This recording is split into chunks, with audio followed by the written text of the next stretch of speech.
এখন প্রচণ্ড বাতাস। বাতাসে পুকুরের পানিগুলো মোটামুটি ঢেউ আকারে চলে আসতেছে। প্রচণ্ড বাতাস। তো এদিকে দেখতে পাচ্ছি বাইজিৎ বৃষ্টির মধ্যে পানির মধ্যে কি করছে। আকাশ অনেক মেঘাচ্ছন্ন, চারদিকে দলা দলা মেঘ। আসসালামু আলাইকুম, আশা করি সবাই ভালো আছেন। তো সকাল থেকেই প্রচণ্ড ঝড় বৃষ্টি, বৃষ্টির পরিমাণই বেশি, ঝড় বলতে অনেক বাতাস ছিল। তো বৃষ্টিতে আমাদের এই পুকুরের পানি মোটামুটি ভরে উঠেছে।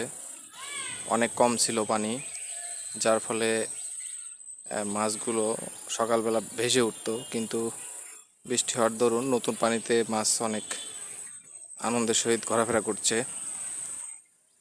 বর্ষাকালে আসলে গাছপালা সব ভিজে যায়। আমাদের এই কাঁঠাল গাছ সব ভিজে গেছে। কাঁঠাল যদিও শেষের মধ্যে, কিছু কিছু গাছে এখনও কাঁঠাল আছে। এগুলো আসলে অনেক দেরি করে পাকবে, সেই জন্য এখনও রয়ে গেছে। আকাশ অনেক মেঘাচ্ছন্ন, চারদিকে দলা দলা মেঘ ছড়িয়ে ছিটিয়ে আছে। আপনারা দেখতে পাচ্ছেন অনেক মেঘ। রাতের বেলা হয়তো আবার বৃষ্টি চলে আসবে। এখন আসলে আমাদের বৃক্ষরোপণ করার উপযুক্ত একটি সময়, প্রচুর পানি। তো এদিকে দেখতে পাচ্ছি বাইজিৎ বৃষ্টির মধ্যে পানির মধ্যে কি করছে। এদিকে দেখা যাক, বাইজিৎকে একটু জিজ্ঞেস করি। এই বাইজিৎ, তুমি এখানে কি করছো? এখানে আমি এই কদর গাছটি পড়ে গেছে, এখন আমি এটাকে তুলে দেব। তো ঝড় বৃষ্টির কারণে এই যে মাটির সাথে একটা কদরের গাছ মিশে গেছে, এটা হয়তো তোলার চেষ্টা করছে, লাঠির উপরে দেওয়ার চেষ্টা করছে। তো এখানে অনেক বড় বড় কদরের গাছ আছে, তো এটা ছোট, অনেক বৃষ্টি হওয়ার কারণে এটা পড়ে গেছে মাটিতে।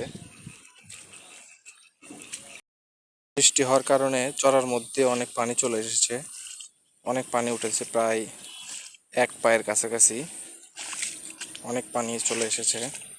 এই বৃষ্টি হলে আসলে কৃষকদের অনেক উপকার হয়। বৃষ্টি হওয়ার কারণে এই বিছনের জমিতে অনেক পানি পেয়েছে, এর ফলে এগুলো অনেক দ্রুত বড় হবে। তো বৃষ্টি যেমন একদিকে ভালো, অন্যদিকে আবার খারাপ। যারা কর্মজীবী মানুষ আছে তাদের জন্য অনেক ভয়ঙ্কর একটি দিন। তো কৃষকদের জন্য আবার ভালো, আবার যারা খেটে খাওয়া মানুষ তাদের জন্য হয়তো অনেক কষ্টের। এই দিনে তারা বাইরে বের হতে পারে না। তো আশা করি সবাই ভালো থাকবেন, আমাদের ভিডিওগুলো নিয়মিত দেখবেন এবং সাবস্ক্রাইব করবেন। ধন্যবাদ সবাইকে।